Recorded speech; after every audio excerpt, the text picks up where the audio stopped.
The letter arrived on a Tuesday morning in April 1882, and Natalie Jameson knew, before she even broke the wax seal, that her world was about to shatter into pieces she might never be able to put back together. Her father had been dead for 3 weeks, buried in the hard Wyoming soil on a hillside overlooking the ranch he had built with his own 2 hands over 30 years of backbreaking work. And now his lawyer was summoning her to Jackson to hear the reading of his will. She had loved her father more than anyone in this world, and losing him felt like losing half of herself. But she had not expected what awaited her in that dusty lawyer's office with its smell of old paper and broken dreams. The moment she walked through the door, she saw her Uncle Bernard standing there with a smile that did not reach his eyes, and her stomach twisted with an instinct she could not name. Bernard had always been the lesser brother, the one who drank too much and gambled away whatever money came his way, the one her father had bailed out of trouble more times than Natalie could count. Now he stood there in a new suit that looked expensive, his thumbs hooked in his vest pockets like he owned the world, the lawyer. A thin man named Pemberton with spectacles that kept sliding down his nose cleared his throat and began to read. Natalie sat in the wooden chair across from his desk, her hands folded in her lap, her black morning dress feeling too tight around her chest. She listened as Pemberton droned on about minor bequests and personal effects, and then he got to the heart of it, the part that mattered, the ranch itself with its 3,000 acres of prime grazing land, and the cattle that bore her father's brand. To my brother Bernard Jameson, I leave the entirety of the Broken Arrow Ranch, including all land, livestock, buildings, and equipment, to be held in trust for my daughter Natalie until such time as she marries a suitable man of good character who can properly manage the property. The words hit her like a physical blow. Natalie felt the blood drain from her face as she stared at Pemberton, certain she had misheard. Her father had promised her that ranch 1,000 times, had taught her every aspect of running it from the time she could walk. She knew how to birth a calf and break a horse and read the weather in the clouds. She had worked beside him every single day of her 22 years, and he had always told her it would be hers. "There must be some mistake," she said, her voice coming out steadier than she felt. "My father would never do this." Pemberton pushed his spectacles up and would not meet her eyes. "I am afraid it is quite clear, Miss Jameson. Your uncle holds the property in trust until your marriage." Bernard spoke for the first time, his voice oily with false sympathy. "Now, Natalie, you know your father only wanted what was best for you. A woman cannot run a ranch alone. It is not proper and it is not safe. You will marry eventually, and then everything will be yours with your husband to manage it." She turned to look at him, really look at him, and saw the triumph barely concealed beneath his concerned expression. Understanding crashed over her like a cold wave. "You did this. You changed the will somehow. My father would never have written those words." "That is a serious accusation," Bernard said, but his smile widened just a fraction. "I suggest you be careful what you say, niece. Grief can make a person say things they do not mean." Natalie stood so quickly her chair scraped loudly against the floor. "I know my father's mind better than anyone. He spent 22 years preparing me to run that ranch. He told me it would be mine. Whatever that paper says, it is not what he wanted." Pemberton looked uncomfortable now, shuffling the papers on his desk. "Miss Jameson, I witnessed this will myself, not 3 months ago. Your father was of sound mind and body when he signed it." "Then you are either mistaken or lying," Natalie said flatly. She walked out of that office with her head high and her heart breaking, knowing that something was terribly wrong but having no idea how to prove it. She spent the next 2 days going through her father's things in the ranch house that no longer felt like home, searching for any scrap of evidence that might help her case. Bernard had moved into the master bedroom with indecent haste, and he watched her with those calculating eyes whenever their paths crossed. On the third day, he informed her that she had 1 week to pack her personal belongings and leave the property. "You cannot throw me out," she said, standing in the kitchen where her mother had once baked bread and sung old songs. "This is my home. This is my property now," Bernard replied, pouring himself a whiskey even though it was only 10 in the morning. "I am being generous giving you a week. You have an aunt in Cheyenne who will take you in, I am sure." Natalie had no intention of going to Cheyenne or anywhere else. That night, she rode into Jackson and asked every person she could find if they knew a good lawyer, someone who might help her fight this injustice. Most people gave her sympathetic looks, but no real assistance. A woman challenging a will was difficult enough, and going up against a male relative made it nearly impossible. She was sitting in the saloon, nursing a sarsaparilla and trying not to cry from sheer frustration, when a man sat down across from her without being invited. "I hear you are looking for help," he said. Natalie looked up and found herself staring into the bluest eyes she had ever seen, set in a face that was handsome in a rough-hewn way, all sharp angles and sun-bronzed skin. He wore the typical gear of a working cowboy, nothing fancy, but there was something in the way he carried himself that suggested capability and quiet strength. "Who are you?" she asked. "Ethan Crawford. I worked for your father last year during the spring roundup. He was a good man, and I was sorry to hear about his passing." The name stirred a vague memory. Her father had mentioned an Ethan Crawford, a drifter who had proven to be one of the best hands he had ever hired, someone he had hoped would stay on permanently. But Crawford had moved on after a few months, the way cowboys often did, following work or weather or some restless urge Natalie had never fully understood. "What do you want?" she asked, too tired and heartsick for politeness. "I want to help you." He leaned forward, his forearms resting on the table, his expression serious. "I heard what happened with the will. It does not sit right with me. Your father talked about you constantly when I worked for him. He was so proud of you, of how much you knew, how hard you worked. He told me more than once that you were going to run the Broken Arrow when he was gone, that you would make it something even greater than he had." Tears pricked at Natalie's eyes, and she blinked them back furiously. "Then, why would he write a will cutting me out?" "That is what I want to find out." Ethan's voice was calm, but there was steel underneath it. "I do not think he did. I think your uncle is playing a game, and I think we can prove it." Natalie studied him, this stranger who had appeared out of nowhere offering assistance. "Why would you involve yourself in this? What is in it for you?" Ethan was quiet for a moment, his gaze steady on hers. "Your father gave me a chance when I needed one. He treated me fair and paid me well, and he never once acted like I was beneath him just because I was hired help. I owe him a debt, and I aim to pay it by helping his daughter, that is all." There was something in his voice, a ring of sincerity that Natalie wanted desperately to believe. She had no one else, no other options, and time was running out. "What do you propose we do?" "First, we talked to everyone who knew your father in his last months. Someone might have seen something, heard something that could help us.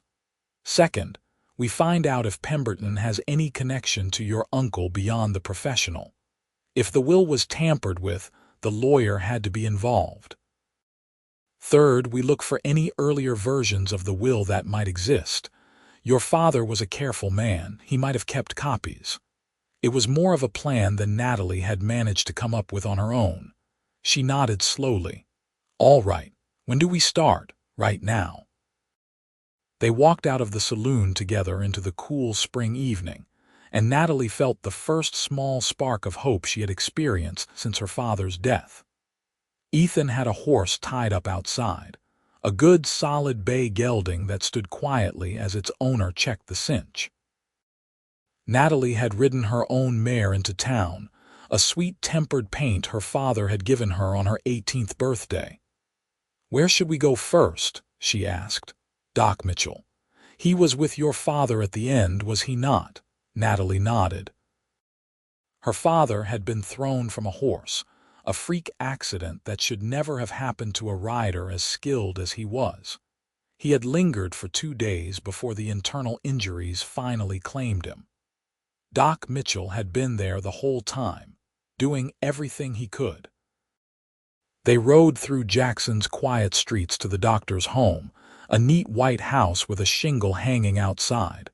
Mitchell answered the door himself, a weary-looking man in his 50s with kind eyes and gentle hands. When he saw Natalie, his expression softened with sympathy. "Miss Jameson, how are you holding up?" "Not well, doctor. May we come in? I have some questions about my father's last days." Mitchell ushered them into his parlor where his wife brought coffee and then discreetly withdrew. Natalie sat on the edge of a horsehair sofa while Ethan stood near the door, his hat in his hands, watchful and quiet. "Doctor, in those last 2 days, did my father say anything about his will? About the ranch, about what he wanted for me?" Mitchell frowned, thinking. "He was in and out of consciousness, but yes, he spoke of you constantly when he was lucid. He kept saying he needed to make sure you were taken care of, that you knew what to do. He seemed agitated about something, kept asking for Pemberton."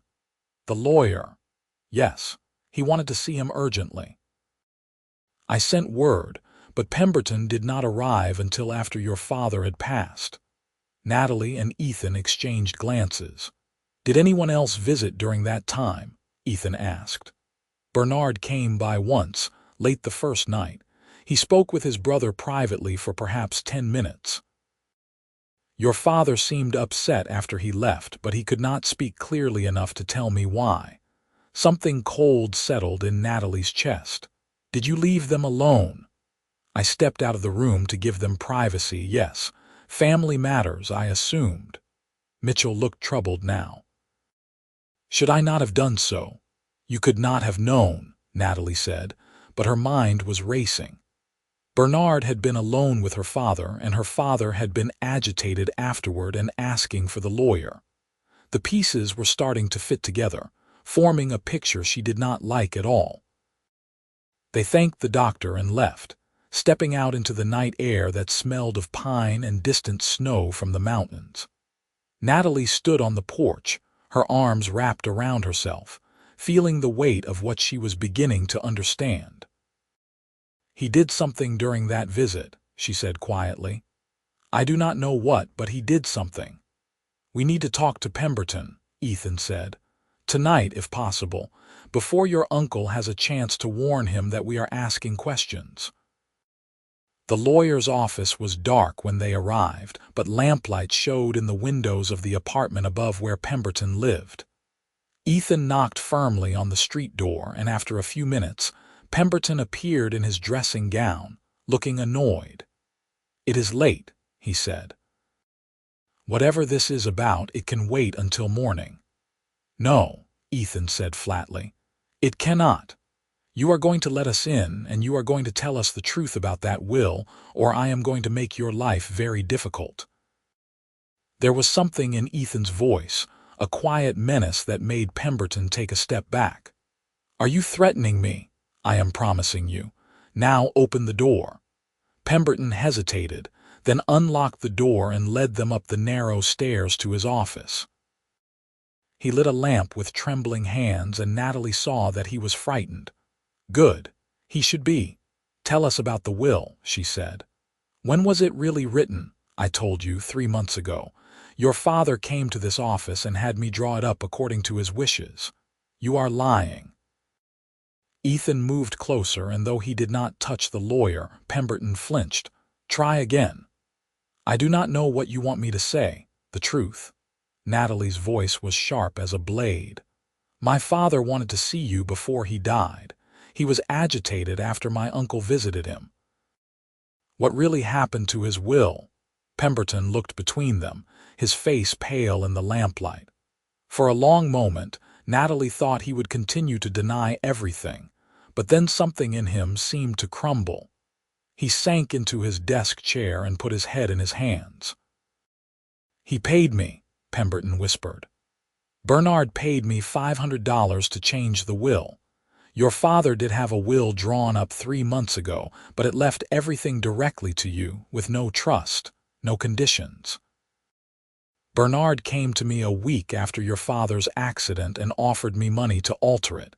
He said it was for the best, that you could not possibly run the ranch alone, that he was doing you a favor." Natalie felt sick. "And you believed him?" "I needed the money. My wife has been ill, the medical bills." Pemberton looked up, his eyes desperate. "I am sorry, Miss Jameson, I truly am, but there is nothing you can do about it now. The will has been filed with the court. It is legal and binding." "No," Ethan said, "it is fraud. You are going to write out a confession of what you just told us, and you are going to sign it, and then you are going to go to the sheriff." "I will be disbarred. I could go to jail." "You should go to jail," Natalie said coldly. "You helped steal my inheritance. You dishonored my father's wishes. You deserve whatever consequences come your way." But even as she said it, she saw the despair in Pemberton's face and felt a twinge of something that might have been pity. His wife was ill. He had been desperate. Bernard had taken advantage of that desperation, just as he took advantage of everything and everyone. "Write the confession," Ethan said more gently. "It will go better for you if you cooperate now than if we have to drag this out." Pemberton nodded slowly and pulled out paper and pen. His hand shook as he wrote, but he got it all down, every damning detail. When he finished, he signed his name at the bottom and handed the paper to Natalie. She read it through twice, making sure it was complete, then folded it carefully and put it in her pocket. "Tomorrow morning you go to the sheriff," she said. "If you do not, we will bring this to him ourselves, and it will be much worse for you." They left Pemberton sitting in his office, looking like a man who had just signed away his entire future, and walked back out into the night. Natalie's hands were shaking with anger and relief, and a dozen other emotions she could not name. Ethan touched her elbow gently, steering her toward the horses. "You did well in there," he said. "I did not do anything. You were the one who frightened him into confessing. You stood your ground. You did not let him make excuses. That took courage." Natalie looked at him in the moonlight, really looked at him for the first time. He was probably close to her own age, maybe a year or two older, with the lean, hard build of a man who worked for his living. There was a scar along his jaw that she had not noticed before, and his hands were calloused and strong. He had appeared out of nowhere to help her, this stranger who owed her nothing, and she found herself wondering what kind of man did such a thing. "Why are you really doing this?" she asked quietly. Ethan was silent for a moment, looking up at the stars scattered across the Wyoming sky. "I told you the truth. Your father was good to me, but there is more to it than that, I suppose. I have seen too much injustice in this world, too many people getting cheated and nobody standing up for them. Maybe I am tired of watching it happen. Maybe I want to do something right for once." "For once? What does that mean?" He smiled, but there was sadness in it. "That is a story for another time. Right now, we need to figure out our next move. Pemberton's confession will help, but Bernard is not going to give up easily. He has tasted ownership of that ranch, and men like him do not let go of what they think is theirs. What do you suggest?" "We take this to the sheriff first thing in the morning, get it on record. Then we find a lawyer, a real one, someone who can help us challenge the will in court, and then—" He paused. "Then we might need to go back to the ranch and make sure Bernard does not destroy any evidence or cause any more damage before the law catches up with him." Natalie nodded. "I have a place we can stay tonight. A friend from school, she and her husband have a house on the edge of town. They will help us." They rode through the sleeping town to a small farmhouse where a young couple named Mary and Thomas Wright lived with their two small children. Mary had been Natalie's closest friend growing up, and when she opened the door and saw Natalie's face, she immediately pulled her inside and insisted that both she and Ethan stay the night. She made up beds and heated soup and did not ask too many questions, for which Natalie was grateful. That night, lying in a narrow bed in Mary's spare room, Natalie stared at the ceiling and thought about everything that had happened. Her father was dead. Her uncle had stolen her inheritance. A stranger had appeared to help her fight back. It felt like the kind of story people told around campfires, too dramatic to be real, and yet here she was living it. She thought about Ethan Crawford, sleeping downstairs on the sofa because Thomas had insisted. She barely knew him, and yet she trusted him in a way she could not quite explain. There was something solid about him, something dependable. In a world that had suddenly become uncertain and dangerous, he felt like an anchor. Morning came too quickly. They ate a hasty breakfast with the Wrights, thanked them profusely, and rode into town as the sun was just clearing the mountains to the east. The sheriff's office was a small building on Main Street, and Sheriff Daniels was already at his desk when they walked in, a grizzled man in his 60s who had kept the peace in Jackson for longer than Natalie had been alive. "Miss Jameson," he said, rising politely, "what brings you here so early?" Natalie handed him Pemberton's confession without preamble. "My uncle bribed our family lawyer to alter my father's will. This is Pemberton's written admission of what he did." Daniels read the document slowly, his expression growing more serious with each line. When he finished, he set it down on his desk and looked at Natalie with something like respect. "This is a serious accusation, and this confession backs it up. I am going to need to bring both Bernard and Pemberton in for questioning." "Pemberton said he would come to you this morning," Ethan said. "Bernard is at the Broken Arrow Ranch. I will send deputies for both of them." Daniel stood and retrieved his hat from a peg on the wall. "Miss Jameson, I am sorry for what has happened to you. Your father was a good man, and he deserved better than to have his final wishes twisted like this." "Thank you, Sheriff." They left the office feeling like they had taken a real step forward, but Natalie knew the fight was far from over. Bernard would not go quietly, and even with Pemberton's confession, there would be legal battles ahead. She needed a lawyer of her own, someone who would fight as hard for her as Bernard would inevitably fight for himself. Ethan seemed to read her thoughts. "There is a lawyer over in Laramie who has a reputation for taking on difficult cases. Name is Sullivan. If you want, we can ride over there today and talk to him." "That is a full day's ride each way." "I know, but it might be worth it."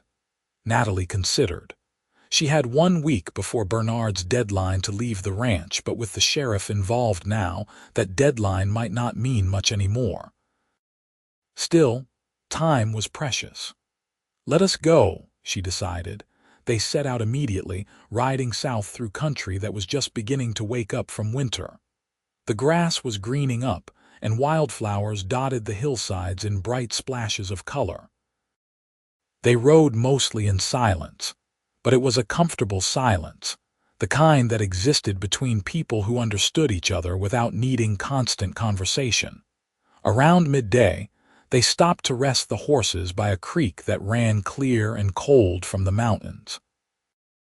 Natalie dismounted and knelt by the water, splashing her face and drinking from cupped hands.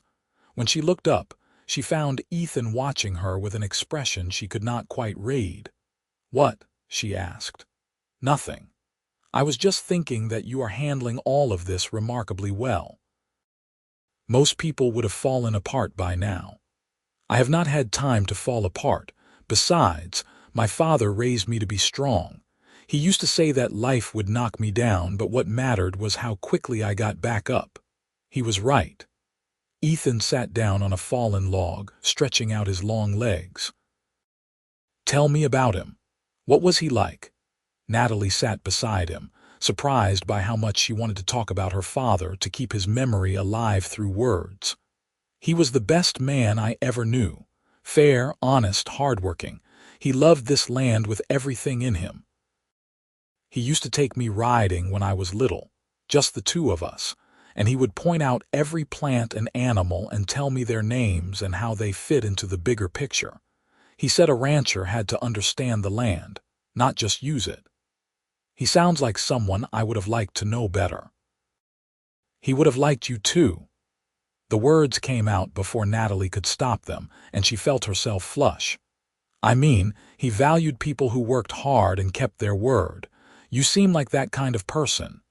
Ethan smiled, and it transformed his face, made him look younger and less serious. "I will take that as a compliment. Come on, we should keep moving if we want to reach Laramie before dark."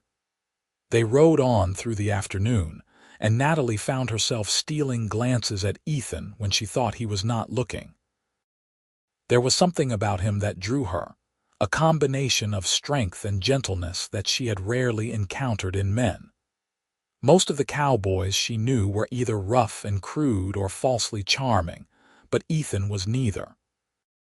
He was simply himself, straightforward and genuine, and she appreciated that more than she could say.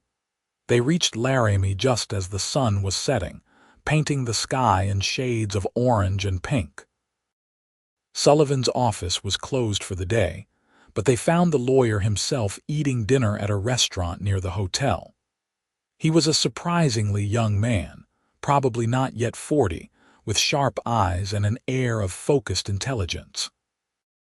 When Natalie explained her situation, Sullivan listened intently, asking pointed questions and taking notes on a small pad of paper he pulled from his pocket.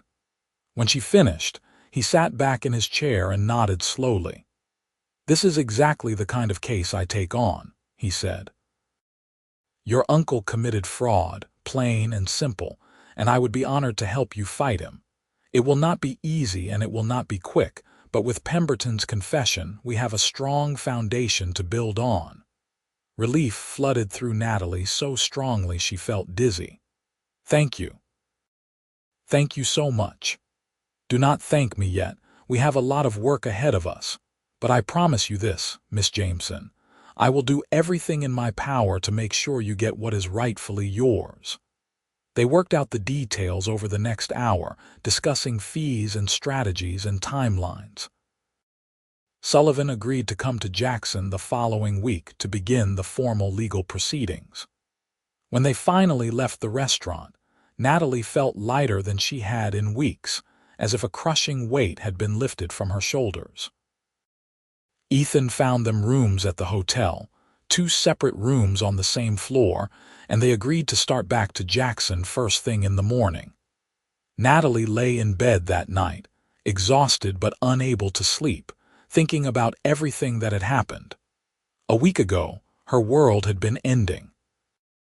Now, thanks to Ethan Crawford, she had hope again. She found herself thinking about Ethan more than was probably appropriate. The way he had stood up for her without hesitation. The way he listened when she talked about her father. The way he seemed to understand what she was feeling without her having to explain it.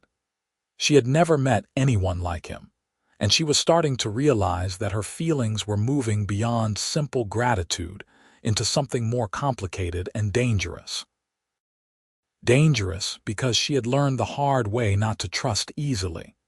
Dangerous because she barely knew him, despite how much it felt like she had known him forever. Dangerous because falling for someone in the middle of this mess would only complicate everything further. But her heart did not seem to care about any of those very sensible reasons. They rode back to Jackson the next day, arriving in the late afternoon to find the town buzzing with news. Sheriff Daniels had arrested Bernard and Pemberton, and the story of the fraudulent will had spread like wildfire. People stopped Natalie on the street to offer their sympathy and support, and she was overwhelmed by how many of them had known and loved her father. The sheriff wanted to see her, so they went straight to his office. Daniels greeted them with grim satisfaction. "I've got both of them locked up." Bernard is denying everything, of course, but Pemberton has confirmed every word of his confession. The judge will hear the case next week. "What about the ranch?" Natalie asked. "Can I go back there?" Legally, it is still in Bernard's name until a court rules otherwise. "But given the circumstances, I do not think anyone would object if you moved back in and resumed managing the place. The hands there have been asking questions anyway. They do not much like working for Bernard, from what I hear." Natalie felt another surge of hope. "Thank you, Sheriff." She and Ethan rode out to the Broken Arrow as the sun was beginning to set, and Natalie's heart ached at the sight of it.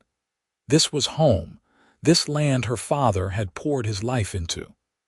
The ranch house stood on a gentle rise, looking out over rolling grassland dotted with cattle. The barns and outbuildings were well maintained, everything in its place, exactly as her father had always insisted it should be. The ranch hands came out to meet them, 4 men who had worked for her father for years. They greeted Natalie with obvious relief, and Ethan with curious respect. She explained the situation as briefly as she could, and they nodded with satisfaction. "We knew something was off when Bernard showed up claiming to own the place," said Charlie, the oldest hand.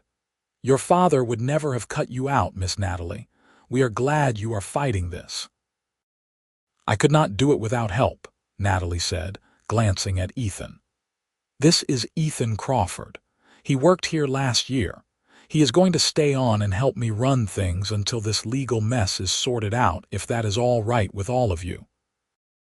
The hands exchanged glances and then nodded their agreement. Charlie even smiled. "Crawford, I remember you. You are a good hand. Welcome back." They moved Natalie's things back into her old room, and Ethan took a bunk in the hands' quarters. It felt strange to be back in the house, walking through rooms that still held her father's presence in every corner. His pipe was still on the mantel. His favorite chair still sat by the fireplace. It hurt to see these reminders, but it also felt right to be here, to be surrounded by his memory. Over the next few days, they fell into a routine. Natalie managed the ranch operations with Ethan's help, and he proved to be every bit as capable as her father had claimed. He could work cattle, mend fences, break horses, and do 100 other tasks with easy competence. More than that, he treated her as an equal partner, asking her opinion and respecting her decisions in a way that Bernard never would have. They worked side by side from sunrise to sunset, and slowly Natalie began to feel like herself again. The grief was still there, a constant ache in her chest, but it was balanced now by purpose and determination. She would win back what was hers. She would make her father proud, and she would figure out what to do about the growing feelings she had for Ethan Crawford. Those feelings became harder to ignore as the days passed. There were small moments that seemed charged with meaning. The way their hands would brush when they were working together. The way he would smile at her across the dinner table. The way she caught him watching her sometimes with an expression that made her heart beat faster. One evening, about a week after they had returned to the ranch, they were sitting on the porch watching the sunset. The hands had gone into town, and they were alone for the first time in days. The air was warm and smelled of sage, and the sky was doing that spectacular thing it did in Wyoming, turning a dozen shades of gold and crimson. "I have been thinking," Ethan said quietly, "about what happens after we win this case." Natalie looked at him. "What do you mean?" "I mean that I am a drifter by nature. I do not usually stay in one place for very long, but being here, working this ranch again, being with—" He paused.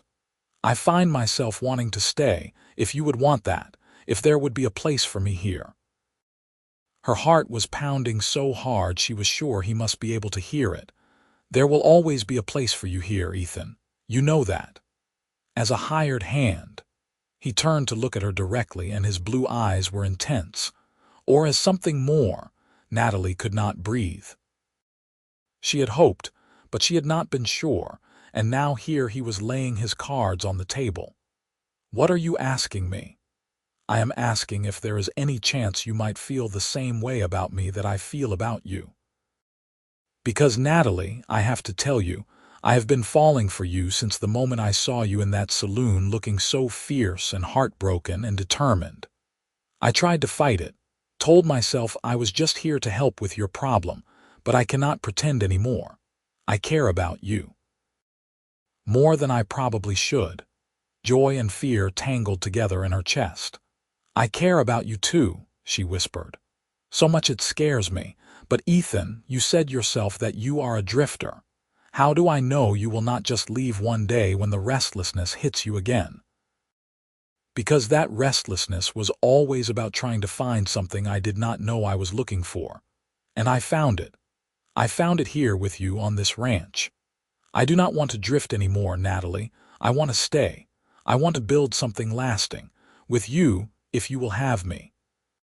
She reached out and took his hand, lacing her fingers through his. "I want that too. But let us get through this legal battle first. Let us make sure I actually have a ranch to offer you before we make any big plans." He smiled and raised her hand to his lips, pressing a kiss to her knuckles that sent warmth flooding through her. "Fair enough. But when this is over, we are going to have a serious conversation about our future. I look forward to it." Sullivan arrived the following week, just as promised, and they spent long hours going over the case and preparing for the hearing. The lawyer was thorough and methodical, leaving no stone unturned. He interviewed everyone who had known Natalie's father, gathering testimony about his intentions for the ranch. He examined the altered will and compared it to Pemberton's notes from the original drafting. He built a case that was so airtight even Natalie felt confident. The hearing was held in the Jackson courthouse on a warm day in early May. The courtroom was packed with townspeople who had come to show their support for Natalie. She sat at the plaintiff's table with Sullivan beside her, and Ethan sat in the row directly behind her, close enough that she could feel his presence like a reassuring weight. Bernard sat at the defense table with his own lawyer, a slick man from Cheyenne who tried to argue that Bernard had only been acting in Natalie's best interests. But Pemberton's testimony demolished that argument. The lawyer stood in the witness box and admitted everything, explaining in painful detail how Bernard had bribed him and how they had altered the will together. He wept as he spoke, and Natalie almost felt sorry for him again. Almost. Sullivan called witness after witness who testified to Natalie's capabilities and her father's intentions. Charlie, the ranch hand, talked about how Natalie could work harder than most men. Doc Mitchell testified about her father's agitation after Bernard's visit. Even Mary Wright, Natalie's friend, spoke about conversations where Natalie's father had explicitly stated his plans to leave her the ranch. Bernard's lawyer tried to argue that a woman could not possibly run a ranch alone, that the will as altered made practical sense even if the method of alteration was questionable. But Sullivan countered with examples of successful female ranchers throughout the West, and he pointed out that Natalie had already been running the Broken Arrow effectively for weeks. The judge, a stern-faced man named Harrison, listened to everything with careful attention. When both sides had finished presenting their cases, he announced that he would take the matter under advisement and deliver his ruling the following morning. Natalie spent that night unable to sleep, pacing her room at the Wrights' house, where she was staying for the duration of the trial. She kept thinking about everything that hung in the balance: her home, her father's legacy, her future with Ethan. She thought about him constantly now, about the way he had stood beside her through all of this, never wavering, never doubting. She thought about his proposal on the porch, about the future he had offered her. She wanted that future with an intensity that surprised her. She wanted to build a life with him, to work the ranch together, to create something beautiful and lasting. But first, she had to win. Morning came, and they gathered in the courtroom again. Judge Harrison entered, and everyone rose. Natalie's hands were shaking as she waited for him to speak.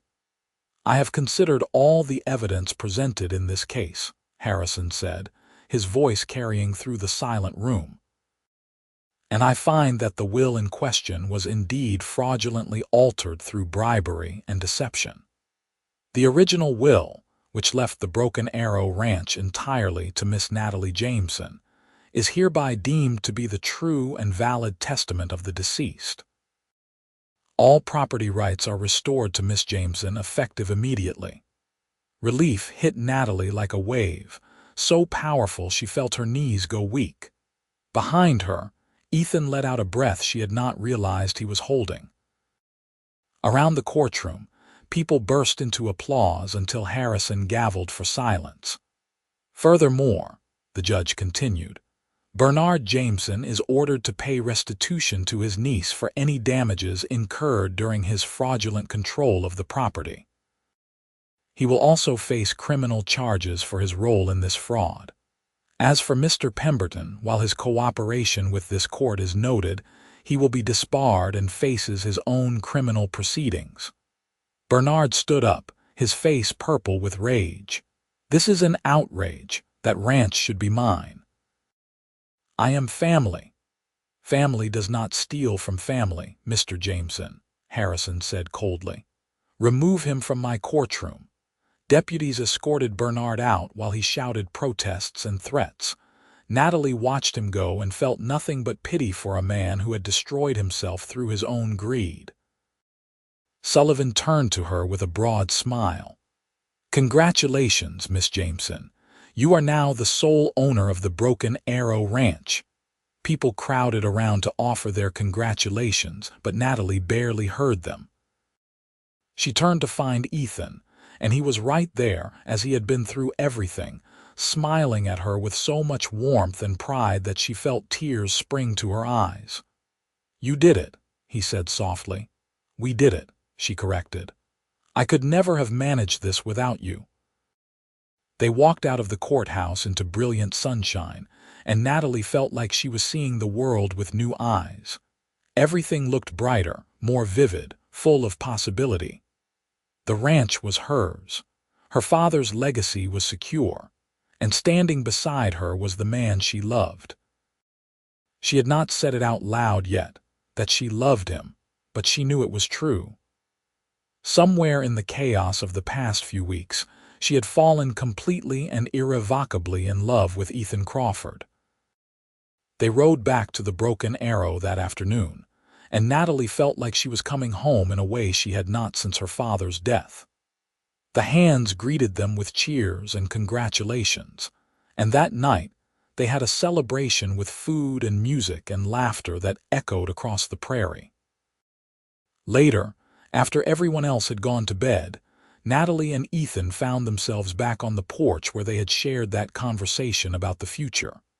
The night was clear and cool, and the stars were scattered across the sky like diamonds on black velvet.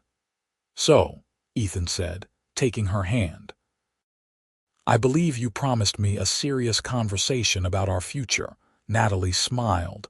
"I did I not?" "You did, and I have been thinking about what I want to say." He turned to face her fully, still holding her hand. "Natalie Jameson, I love you. I love your strength and your determination, and the way you never gave up even when everything seemed impossible. I love the way you talk about this land like it is a living thing. I love your kindness and your fire and everything about you. I want to spend the rest of my life with you, working this ranch together, building something that would make your father proud. Will you marry me?" Her heart felt like it might burst. "Yes," she said, laughing through sudden tears. Yes, absolutely yes. I love you too, Ethan. I think I started loving you that first night in the saloon when you sat down and offered to help a stranger. You have been my rock through all of this, and I cannot imagine my life without you anymore. He pulled her into his arms and kissed her, and it felt like coming home, like finding the missing piece of herself she had not known was lost. They stood there on the porch wrapped in each other's arms, two people who had found each other against all odds, and Natalie knew that this was what her father would have wanted for her. Not just the ranch, but happiness. Love. A partner to share the journey with. They were married a month later in a small ceremony in Jackson, with Mary and Thomas as witnesses and the ranch hands in attendance. Sullivan came from Laramie to celebrate with them, and even Sheriff Daniels showed up to offer his congratulations. It was simple and perfect, and when Ethan slipped the gold ring onto Natalie's finger, she felt her father's presence like a blessing. They spent their wedding night at the ranch house, in the master bedroom that was now theirs, and Natalie marveled at how much her life had changed in just a few short months. She had gone from losing everything to gaining something more precious than she had ever imagined. She had her ranch, her father's legacy preserved, and she had Ethan, this remarkable man who had fought for her when she had no one else. The years that followed were good ones. They worked the Broken Arrow together, expanding it slowly and carefully, building on the foundation her father had laid. Ethan proved to be not just a skilled cowhand but a shrewd businessman, and together they made the ranch prosper in ways it never had before. Their first child was born 2 years after their wedding, a healthy baby boy they named James after Natalie's father.